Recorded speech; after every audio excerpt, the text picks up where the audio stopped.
Este es El Mundo del Derecho y el Derecho en el Mundo, un programa de análisis, comentarios y discusiones sobre temas de actualidad tratados desde una perspectiva jurídica.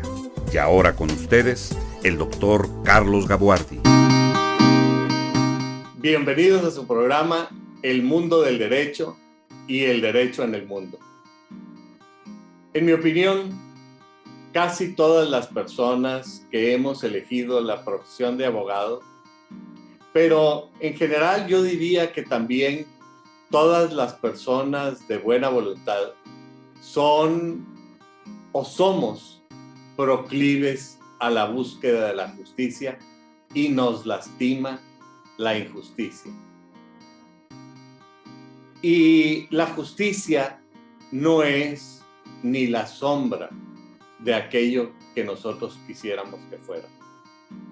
Con frecuencia, la justicia a veces parece un privilegio de los poderosos y de los que tienen medios para acceder a ella.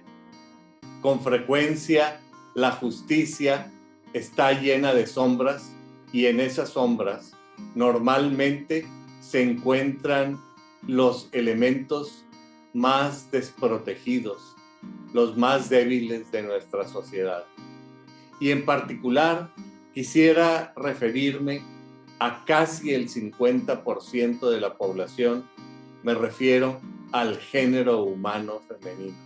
Y junto con el género humano femenino, también habría necesariamente, según me ha comentado la propia Alicia, a los adolescentes, hombres y mujeres, y a los niños y niñas que forman parte del entorno familiar, que necesariamente por su propia naturaleza está vinculado a las mujeres, al género humano femenino.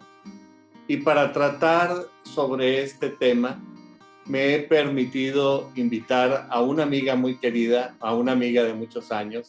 Me refiero a Alicia Leal Puerta, antigua amiga del Centro Vocacional Arquidiocesano del Movimiento de Jornadas de Vida Cristiana.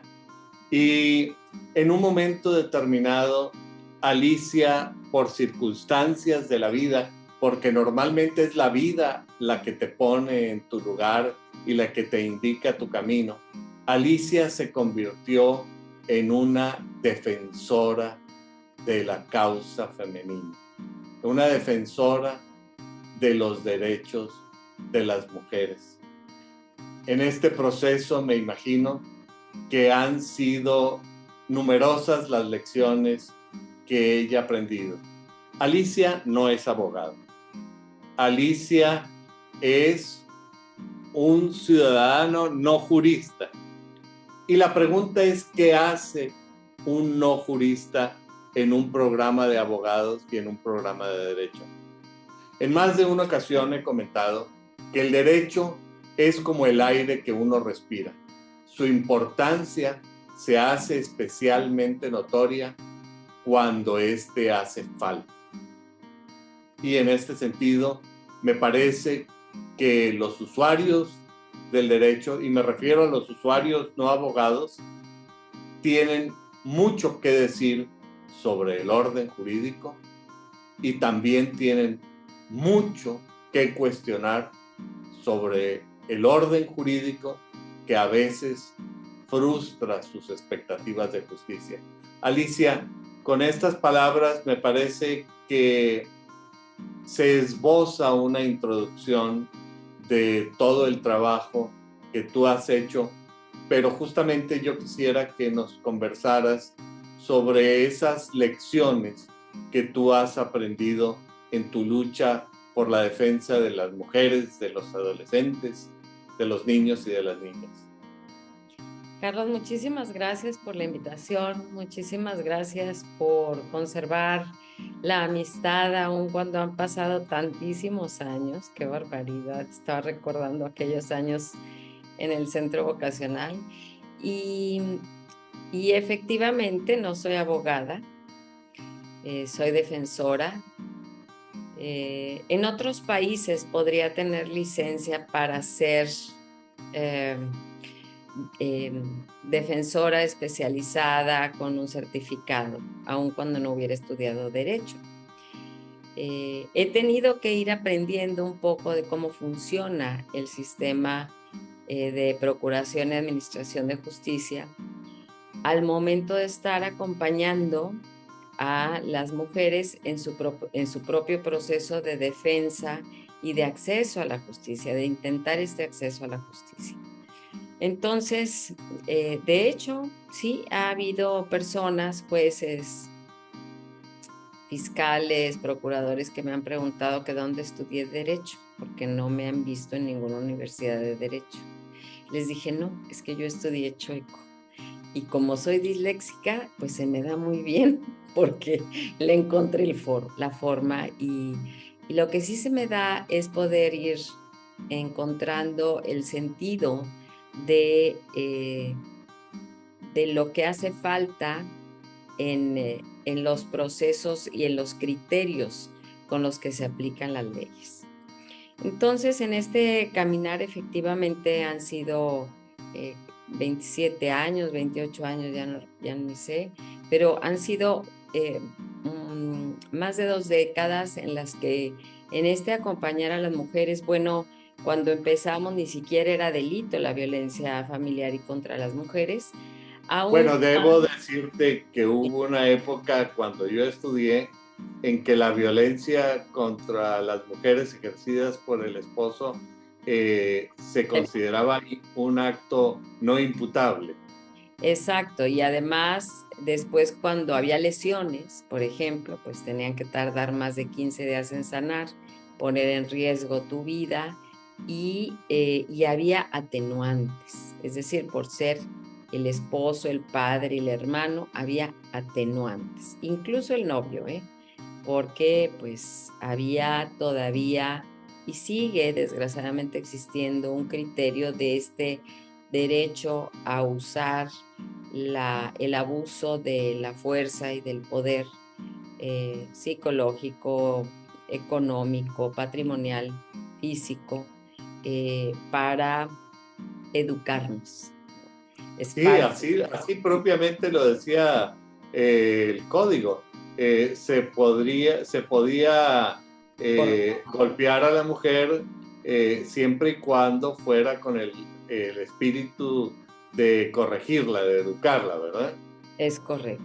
Y de ahí pues tienes que había una serie de temas como el honor y la castidad de las mujeres, y bueno, la castidad de las mujeres y el honor de los hombres, que se defendía también o representaba materia para la defensa en caso de atacar a una mujer, a una niña incluso, que podía ser liberado un agresor sexual, por ejemplo, con el criterio de que la niña le había provocado, ¿no?, sexualmente. En fin, hemos atravesado muchas etapas en donde también es cierto que por el esfuerzo de los grupos de mujeres, de los grupos de organizaciones de la sociedad civil, grupos de defensoras, grupos de feministas, se ha ido impulsando el cambio en las leyes y se ha puesto sobre la agenda no solamente legislativa, sino en la agenda social, política, en los medios de comunicación, en las mismas iglesias. Se ha puesto a discusión y a reflexión muchos de estos temas de cómo generamos esta cultura en donde sigue prevaleciendo esta creencia de superioridad de los hombres sobre las mujeres. No se trata, me parece, de justificar, por ejemplo, el movimiento de mujeres y el movimiento feminista. Me parece que es un derecho que no estamos negociando, ni analizando, ni discutiendo. Es un derecho que el Estado debe garantizar el derecho de las mujeres como ciudadanas para garantizar que esos derechos el Estado mismo los proteja. Entonces ya tenemos leyes, avanzamos y lo que vemos es, por ejemplo, no tenemos un código civil homologado, es decir, que ni un código penal a nivel nacional homologado. Es decir, que nuestros derechos no viajan con nosotras, ni con ninguna víctima, en realidad, a menos que sea un delito del fuero federal. Pero si tú vives en Monterrey y eres agredida aquí, pero tu familia vive en Oaxaca y quieres ir a Oaxaca a poner ahí a defenderte, porque ahí está tu red de apoyo, tu seguridad, la ley no te lo permite. Tienes que... Sí, porque en un momento determinado no se trata del ejercicio frío y matemático de los derechos de las víctimas, sino las víctimas viven en un entorno y necesitan del apoyo de su entorno para poder ejercer sus derechos, inclusive los que se refieren a su integridad física y personal. Correcto. Y cuando empezamos hace 20 y tantos años a trabajar en los temas de refugio, justamente este era uno de los temas principales. La seguridad de las mujeres y de las niñas y sus hijas e hijos no pueden estar en manos o bajo la promesa de los agresores de ya no le voy a pegar, que era lo que hacían en ese momento y bueno, todavía en muchas ocasiones, por desgracia, algunos servidores públicos. Usted firme aquí que ya no le va a volver a pegar y la señora tenía que regresar o la mujer tenía que regresar con sus agresores. Incluso recuerda cuando una niña, una mujer era violada, bueno, el honor se resarcía casándola con el violador.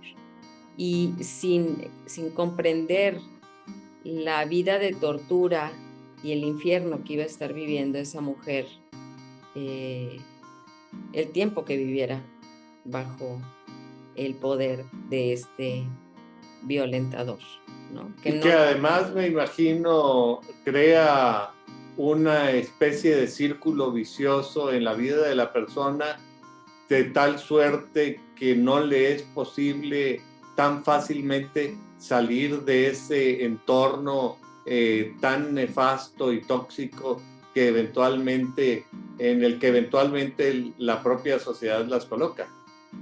Es correcto. De hecho, la historia del primer refugio en Nueva Inglaterra es justamente de 3 mujeres que vivían en el mismo edificio. Las 3 se daban cuenta que estaban viviendo violencia y lo que decidieron es ir ahorrando y centavo por centavo para que los agresores no se dieran cuenta. Consiguieron 3 escopetas, se metieron todas en un departamento y cuando los maridos las empezaron a buscar, los recibieron a tiros. Y ahí fue cuando la comunidad inglesa reaccionó. Dijo, ¿qué estamos haciendo? ¿Cómo es posible que 3 mujeres se tengan que resguardar comprando armas para evitar ser asesinadas por quienes deben defenderlas? Y esto lo vemos todos los días, desgraciadamente, todos los días en los refugios de todo el país y de todo el mundo, te podría yo decir. Entonces, en este tema de si avanzamos en las leyes, ¿cómo es que seguimos aquí? ¿Cómo es que no hemos logrado desaparecer que haya refugios? ¿Cómo es que no hemos logrado que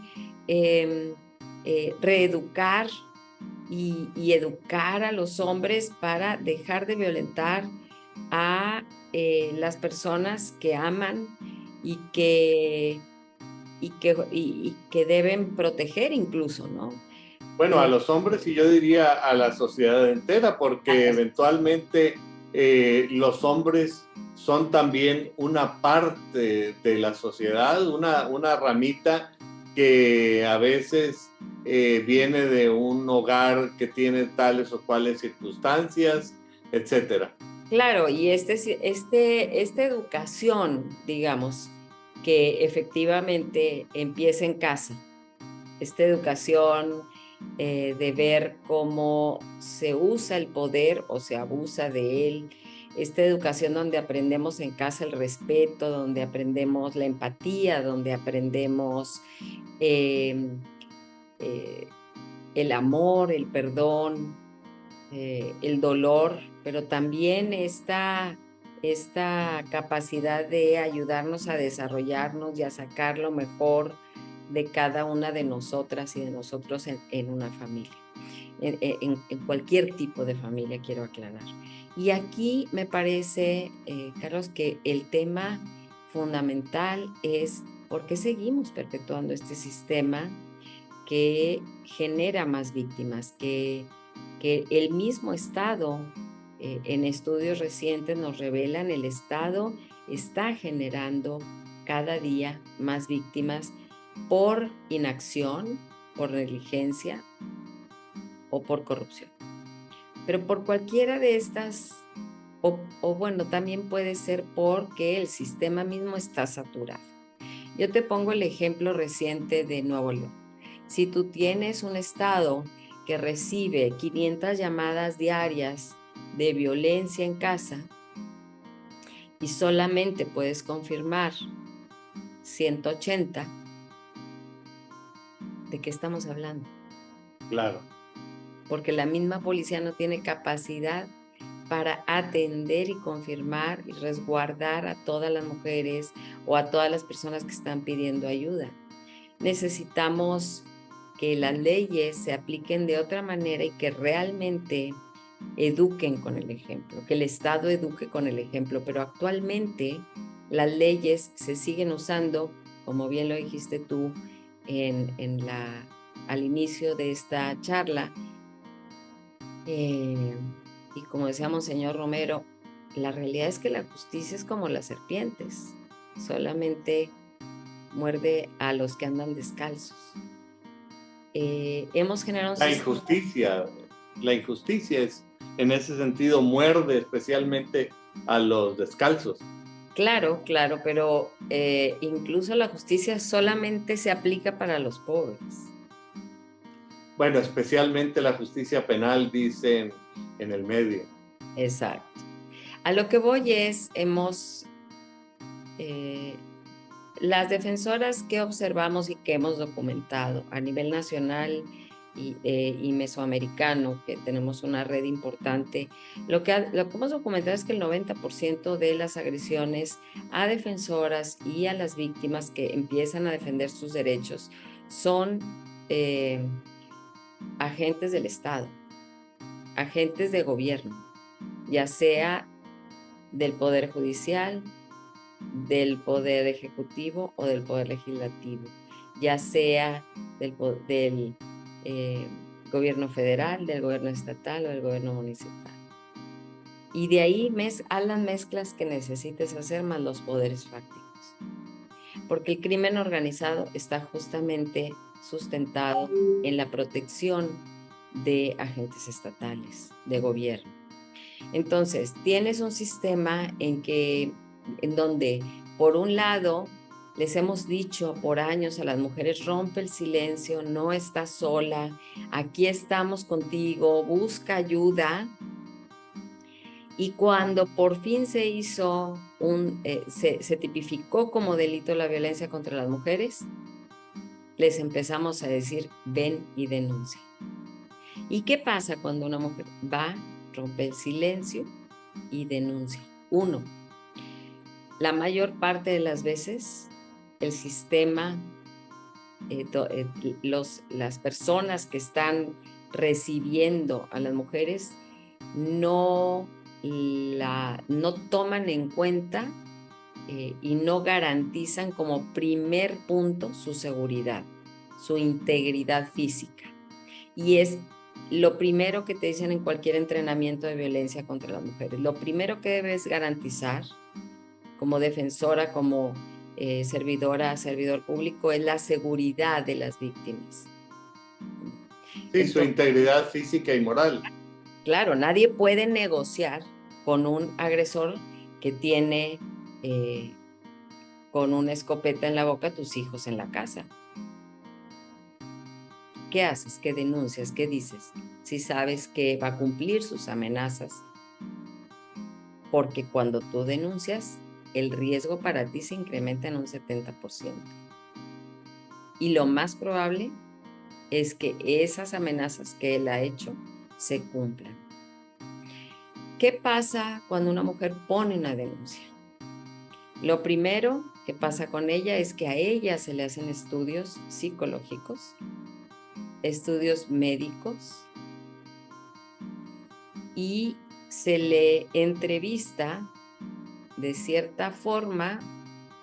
No todos, debo aclarar que ya hay muchos ministerios públicos y policías que saben entrevistar a las víctimas para que no sientan que es un interrogatorio. Sí, Pero es que en realidad ese es un gravísimo problema, que a la víctima normalmente se le trata como si fuera perpetradora de su propia realidad.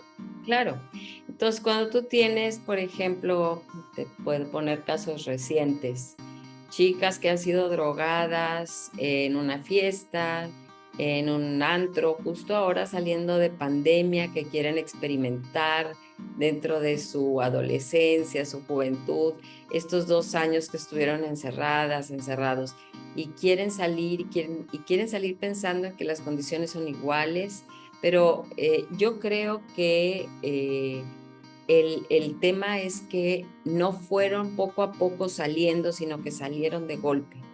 Y entonces hemos tenido casos muy frecuentes, y no son nuevos tampoco, quiero decir, que las mujeres son, e incluso jóvenes hombres, son drogados y son abusados sexualmente.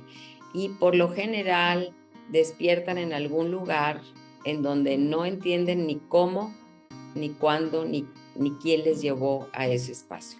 Y cuando llegan al Ministerio Público porque quieren denunciar, y lo primero que les dicen es, nada más te recuerdo que si encontramos que hay falsedad en tus declaraciones, Si te conviertes en un delincuente. puede ser hasta de 8 años de cárcel. Y lo primero que dicen ellas es, ya no quise hablar, ya no quise decir nada. ¿Por qué? Porque el miedo que estás viviendo después de un ataque de esta magnitud, lo primero que deberíamos de hacer es llevarlas al sistema de salud para evitar enfermedades de transmisión sexual, para evitar embarazos no deseados, para todo esto, para checar que ella esté bien y que se sienta protegida. Y después empezar la policía de investigación y la policía que atienda el caso debe ir a buscar inmediatamente a los presuntos implicados, es decir, a los que estaban en la fiesta, con los que estuvo en las discotecas, a reunirlos a todos y a traerlos para interrogatorio. Eso es lo que se debe de hacer. Por un lado, la protección y seguridad de las víctimas y garantizar la protección integral a su salud física, emocional, su salud sexual.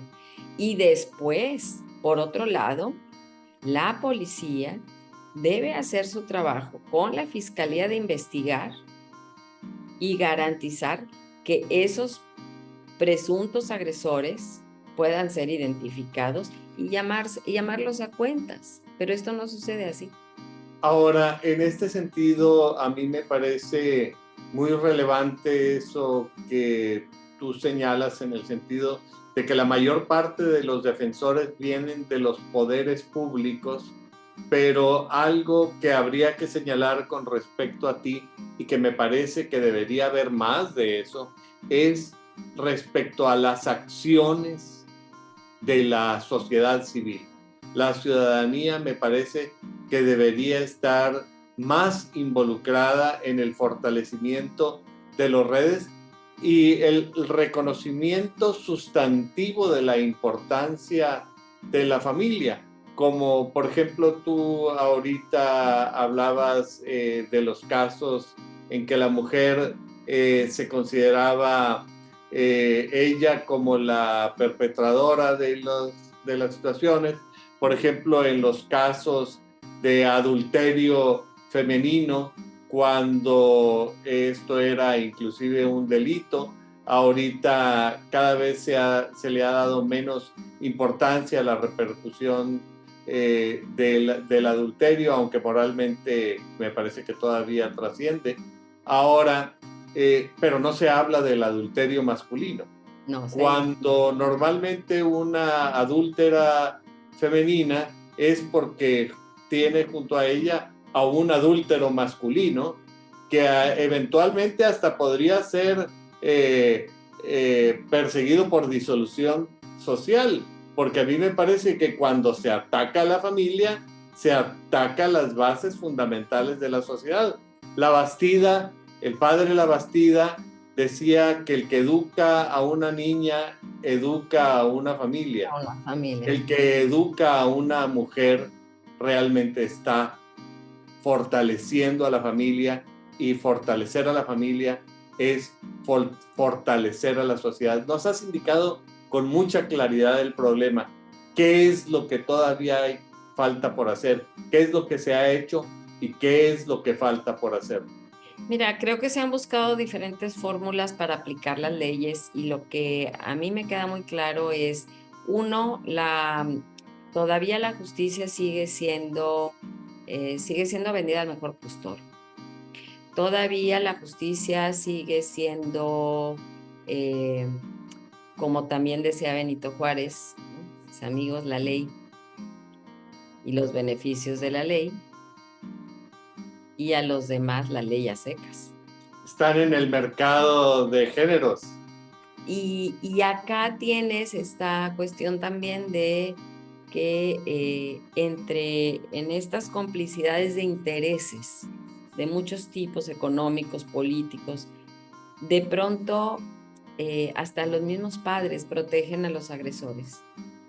Los mismos padres dicen a los abogados... Sí, el caso aquel de Veracruz fue verdaderamente escandaloso, arregla ¿verdad? como puedas, pero no quiero que mi hijo pague. Y mientras interrogan o le hacen estudios a las víctimas para saber si realmente fue dañada, que no le creen su dicho, tienen que demostrarlo con dictámenes, tienen que demostrarlo con peritajes, mientras el sujeto por lo general ya huyó, ¿no?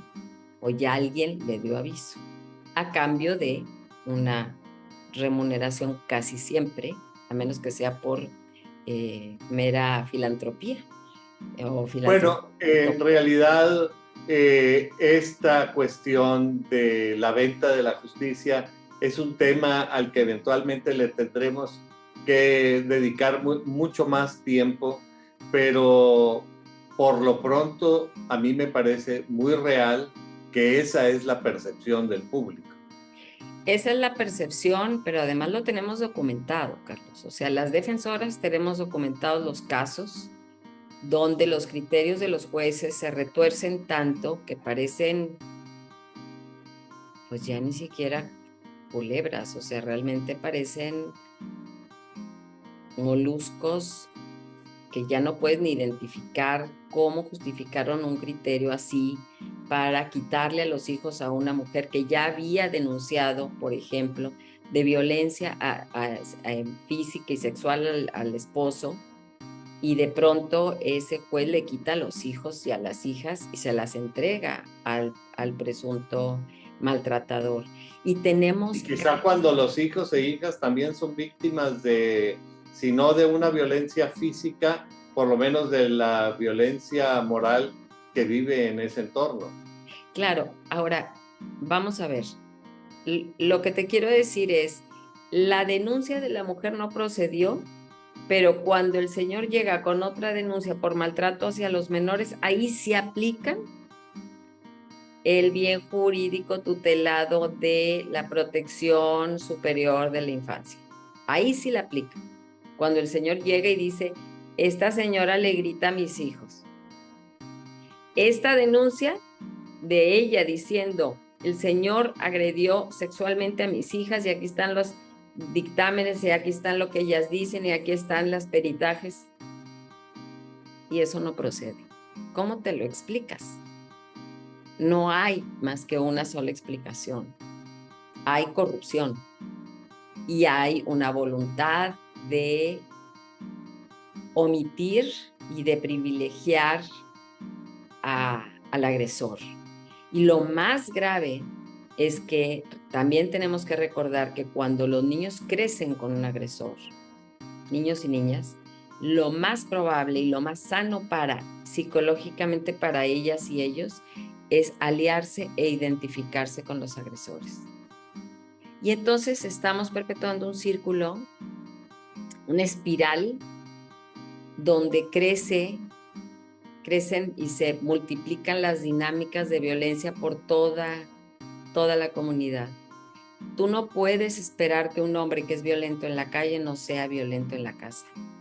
Lo que quizá todas estas actitudes, todos estos vicios que se viven en las familias mexicanas, de alguna manera puedan explicar la terrible corrupción generalizada y la criminalidad rampante que existe en este México nuestro. Parecería que lo hubiéramos forjado a pulso. La hemos forjado a pulso porque por más que hemos tratado de abrir la puerta desde adentro y hablamos de diputadas, senadoras, juezas, fiscales, de todas maneras llega un punto en que te dicen ellas mismas, yo no puedo hacer nada. Y ahí es donde entra la sociedad civil y me parece que es la parte donde debemos enfocar nuestro trabajo, pero también, como bien decías tú, cómo fortalecer el trabajo de las defensoras para que se mantengan, seguras, ¿no? Que sea el mismo Estado el que garantice que esas defensoras autónomas van a ser incómodas, sí, porque están cuestionando las corrupciones y las complicidades, pero que aún así el Estado tiene que garantizar la seguridad de las defensoras. Y dos, por otro lado, tenemos también que asegurarnos que haya una política económica que garantice que las defensoras autónomas puedan hacer su trabajo no como un acto de caridad, no como un proyecto eventual, porque en la ley federal en el presupuesto de egresos federal y estatal todavía se siguen dando como donativos a algunas obras de caridad.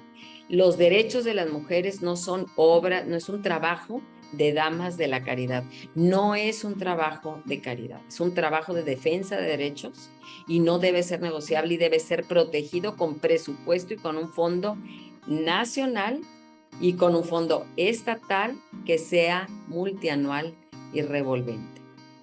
Aquí en México, la Ley General de Acceso para prevenir, atender, sancionar y erradicar la violencia contra las mujeres es la única ley que no tiene presupuesto. ¿Esa? Sí, es decir, no es un problema de leyes, ni es un problema de falta de discurso, ni es un problema... tampoco es un problema de dinero, entonces es un problema de qué tipo. Esto está, pero está disperso. No lo enfocamos queremos resultados. A ver, en un sistema estatal, tú tienes a la Fiscalía, tienes a Seguridad Pública, tienes al sector salud, tienes a las organizaciones de la sociedad civil, tienes al DIF, ¿no? Tienes al Poder Judicial. ¿Y qué pasa? Cada quien tiene su presupuesto y cada quien hace con ese presupuesto lo que quiere.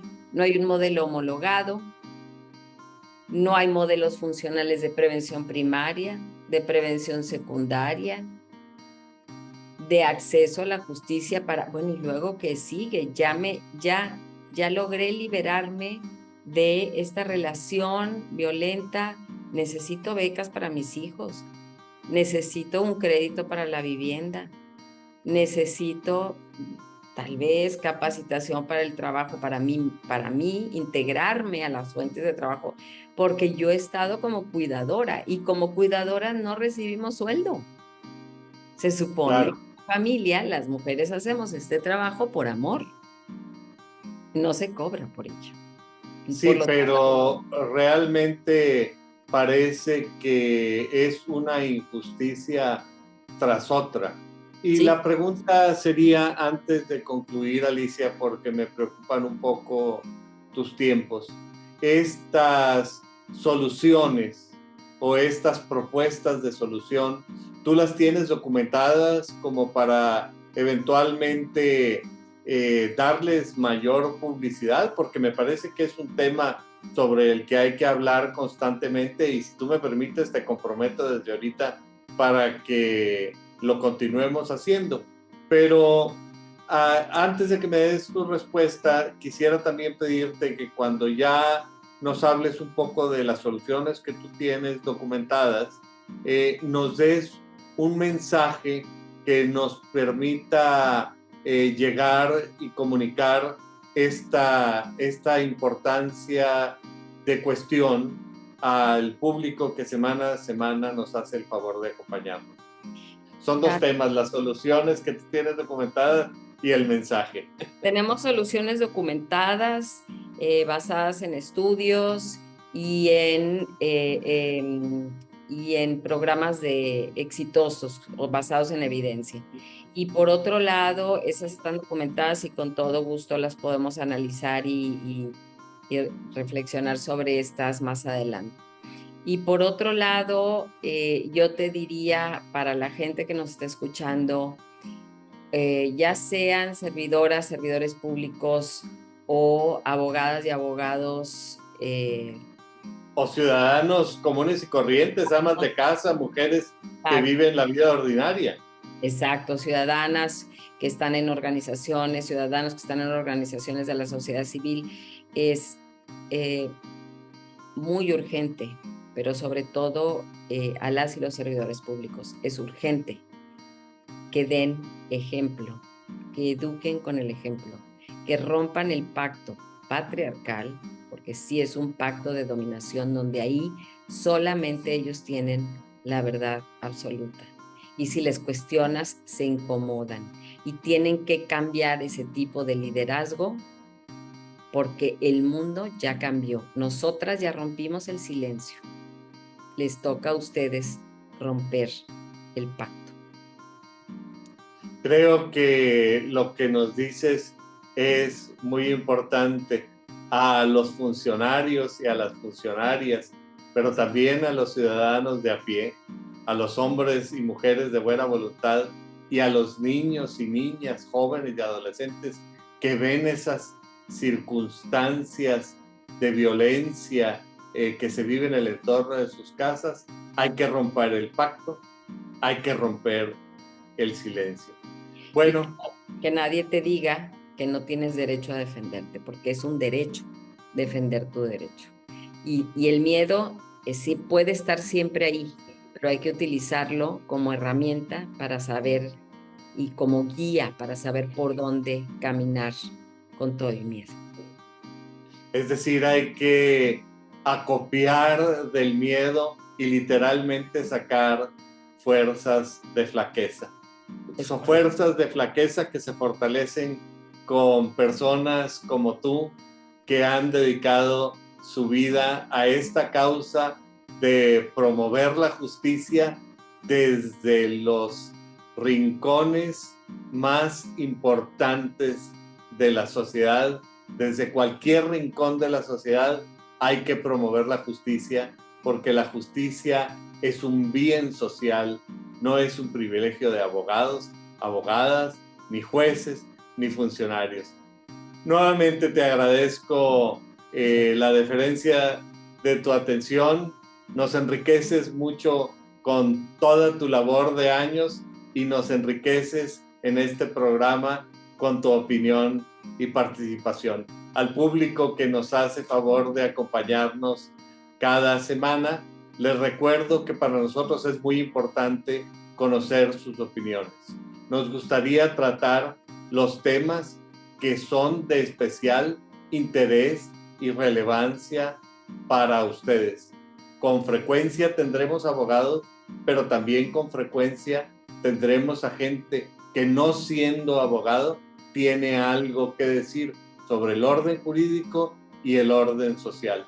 Por lo pronto, espero encontrarlos en este canal la próxima semana y muchas gracias. Gracias, Carlos.